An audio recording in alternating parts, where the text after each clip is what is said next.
Cell Academy, Goa's best institute for IIT, JEE and medical exam preparations for class 8 to 12. State topper for NEET, JEE, BITSAT 2024 are produced by Cell Academy.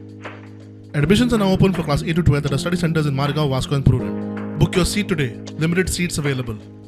There are certain lands, even in the Comunidade of Assagao also, where a 100 square meter illegal construction is taking place in a 1 lakh square meter land. If the government regularizes that 100 square meters, what is going to happen to the other part of the land? The Comunidade of Assagao will never be able to use that land because that will only open the doors for more and more illegal constructions to happen there.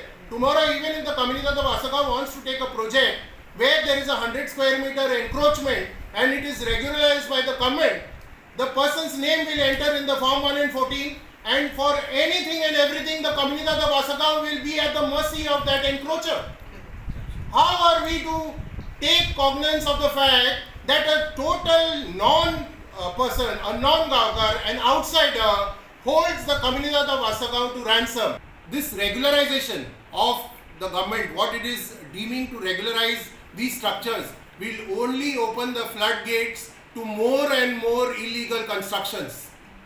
Just imagine if till 2025 the government decides to regularize all the structures, how long will it take for these migrants who start constructions on Friday and end it by Monday to create papers, to build structures and do these illegal constructions overnight and finish all the land that is there in the Comunidade?